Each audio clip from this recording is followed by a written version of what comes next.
मित्र शक्ति सभी साथियों को मेरा सादर सादर सेवा जोहार।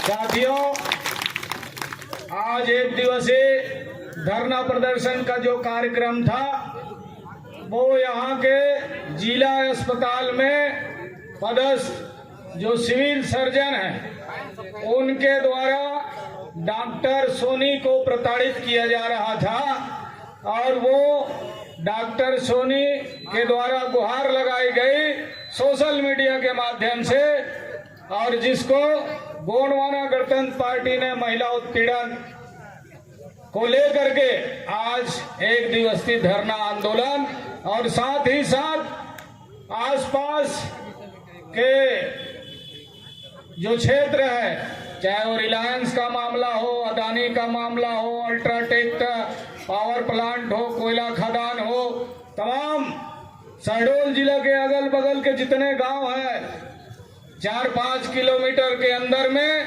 17 खदानें यहाँ प्रस्तावित है, जिसमें 2-3 खदान का शुरुआत हो चुका है। और यहाँ के भोले भाले आदिवासी समाज, चाहे बैगा समाज, गोंड समाज, कोल समाज, इनको विस्थापित करने का षड्यंत्र सरकार के द्वारा किया जा रहा है। बहुत हमारे पूर्व वक्ताओं ने बहुत सारी बातें कहा है और अभी पुष्पराजगढ़ से भी हमारे बरनू सिंह मरकाम जी लोग पेशा कानून का नियम कानून को संचालित करने के लिए कमेटी बनाया गया है, जिसको यहाँ हमारे राष्ट्रीय अध्यक्ष के माध्यम से उनका बैनर का लोकार्पण क्या करना है, विमोचन करना है, ऐसा कह रहे हैं। तो माननीय हमारे उनके साथियों से चाहूंगा कि ये भी काम बगल में आप लोग खड़ा होकर करवा लीजिए, क्योंकि मंच पर मंचासीन है हमारे राष्ट्रीय अध्यक्ष महोदय जी, हमारे पूर्व राज्यसभा सांसद जी, तो काम करवा लें और आप अपने क्षेत्र में हक और अधिकार की लड़ाई उस बैनर के माध्यम से लड़ें और गोंडवाना गणतंत्र पार्टी का लोगों को सदस्य बनाएं, तभी जाकर के आपका राजपाट सुरक्षित हो सकता है, जल जंगल जमीन सुरक्षित हो सकता है। साथियों, अगर अपनी सुरक्षा चाहते हो, विस्थापन से सुरक्षा चाहते हो, जल जंगल जमीन की हक और अधिकार आप चाहते हैं, तो इसके लिए आप सब लोगों को मिलजुल करके गोंडवाना आंदोलन के साथ चलना होगा। दादा मरकाम के आंदोलन के माध्यम से नर्मदा, चाहे वो शोभापुर हो, चाहे आपके आगे जो राघोपुर, बसनिया, इस तरह कुल 7 बांध का उस समय था जिस समय हम लोग आंदोलन कर रहे थे। तो 7 बांध को लेकर के हम लोग नर्मदा बचाओ और गोंडवाना बचाओ और भूमि बचाओ आंदोलन दादा हीरा सिंह मरकाम के द्वारा आज से कम 13-14 साल पहले हम लोगों ने पद यात्रा किया था। साथियों, नर्मदा कुंड के पास से पूजा पाठ करके और हम लोग आंदोलन को शुरुआत किए थे, आगे निकले थे। निश्चित तौर पर फिर से हमें इस आंदोलन को आगे बढ़ाने की आवश्यकता है। जो बातें मंडला में चुटका परियोजना, उसके लिए भी दादा मरकाम जी यात्रा गए थे।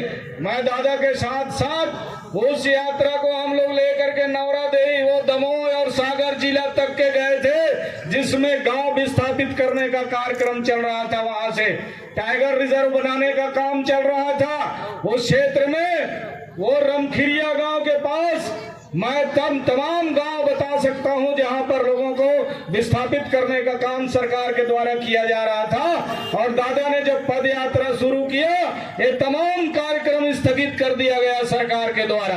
तो निश्चित तौर पर आप सब लोग फिर से भूल गए उस आंदोलन को, इसलिए सरकार ने देखा ये लोग तो अब सोने लग गए, जाग नहीं रहे हैं, इसलिए वो फिर से काम को प्रारंभ करने का चेष्टा कर रहे हैं, जिसका आंदोलन फिर से हमारे गोंडवाना आंदोलन के साथियों के द्वारा किया जा रहा है। निश्चित तौर पर बहुत सारे कॉरिडोर बना रहे हैं, एक राष्ट्रीय उद्यान से एक बाघ कॉरिडोर का कार्यक्रम चल रहा है, चाहे नेशनल कान्हा किसली हो, बांधवगढ़ हो, चाहे उधर अचानक मार अभ्यारण्य हो, इधर गुरु घासीदास अभ्यारण्य हो, इन सबको एक साथ जोड़ने का काम चल रहा है ताकि शेर आराम से इस जंगल से उस जंगल तक चले जाए। लेकिन उस शेर के लिए तमाम आदिवासी टाइगर और ट्राइबल दोनों जुड़वा भाई है कि नहीं है भाई? है कि नहीं है? जंगल में हम लोग शेर को देखे बिना नहीं रह सकते और शेर हमको देखे बिना नहीं रह सकता, ठीक है ना भाई? लेकिन ये सरकार चाहता है कि दोनों भाई को अलग अलग कर दे। अरे जब हम दोनों अलग अलग हो जाएंगे तो गड़बड़ होगा कि नहीं होगा?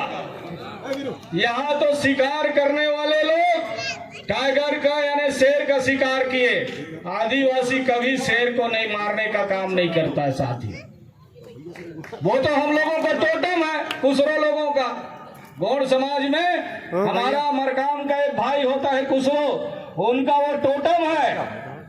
तो साथियों, हम कहना चाहेंगे कि हमारा जो समाज है प्रकृति के गोद में और प्रकृति के संरक्षण में समाज जिंदा है, और इसे प्रकृति से अगर आप बाहर कर दोगे तो निश्चित तौर पर ये समाज ज्यादा दिन जिंदा नहीं रह सकता।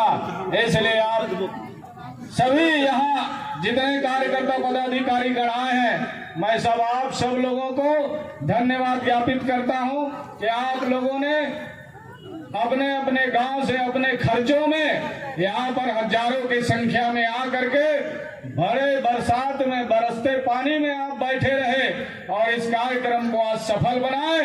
सरकार के पदाधिकारी, उनके अनुयायी, यहाँ प्रशासन के लोग आए और ज्ञापन लेकर के गए हैं। अभी हमारे और डेलीगेट्स 5 लोग हमारे प्रदेश अध्यक्ष लोगों के साथ में कलेक्टर से मिलने के लिए, उससे बातचीत करने के लिए आ रहे हैं। अभी अभी मुझे जानकारी प्राप्त हुआ, यहाँ क्या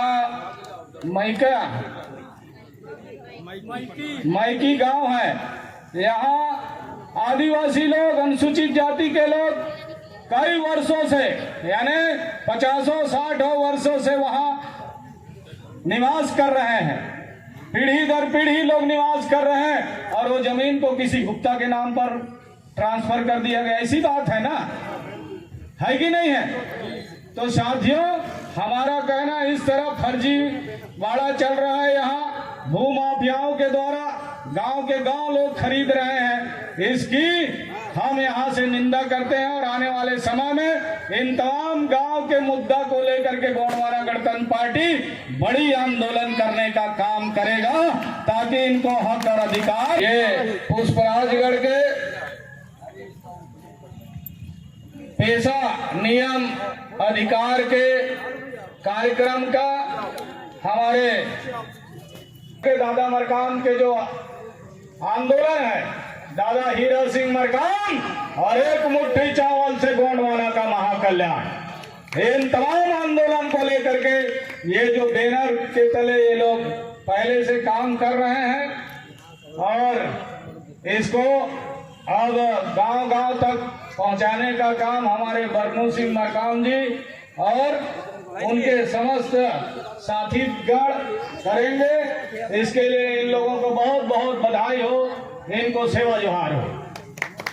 गोंडवाना गणतंत्र पार्टी, गोंडवाना गणतंत्र पार्टी।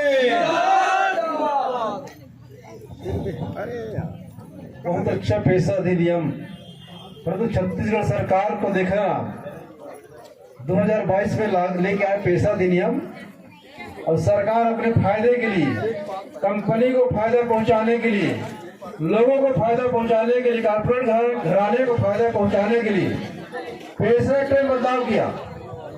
भू राजस्व संहिता की धारा 240 के अंतर्गत ग्राम सरकारी काम के लिए, शासकीय कार्य के लिए ग्राम सभा की व्यवस्था खत्म कर दी गई। तो साथियों, सरकार जो है बैठती है अपने फायदे के लिए करती है। इधर कानून भी बना दिया था, कानून को खत्म भी कर दिया। तो समझना पड़ेगा आपको। धन्यवाद।